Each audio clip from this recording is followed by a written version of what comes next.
আসসালামু আলাইকুম ওয়া রাহমাতুল্লাহি ওয়া বারাকাতুহু। প্রশ্ন করেছিলেন বর্তমান বাজারে যে সমস্ত কোল্ড ড্রিঙ্কসগুলা পাওয়া যায়, টাইগার, স্পিড, আর এই জাতীয় আরও যা যা আছে, তো এগুলার মধ্যে এগুলা পান করা জায়েজ আছে কিনা, কোমল পানীয় এ বিষয়ে ইসলাম কি বলে।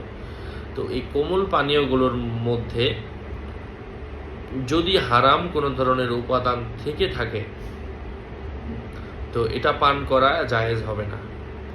মদ এক ফোঁটা যেমন হারাম, বেশি পান করাটাও হারাম। হারাম কখনো হালাল হবে না।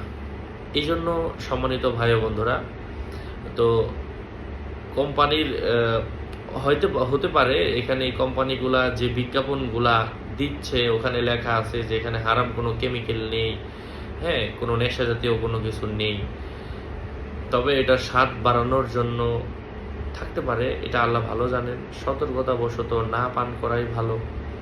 তাছাড়া এগুলো পান করাতে ক্ষতিও রয়েছে, বিশেষজ্ঞরা বলছেন, বিভিন্ন ডক্টরগণ বলছেন হায়াত কমে যায়। আপনারা বিভিন্ন ভিডিও হয়তো অনলাইনে দেখেছেন। পান না করাটাই ভালো। আর তারপরেও কেউ করলে, যদিও সেখানে হালাল লেখা রয়েছে, করা যেতে পারে। আল্লাহ পাক বোঝার তৌফিক দান করেন।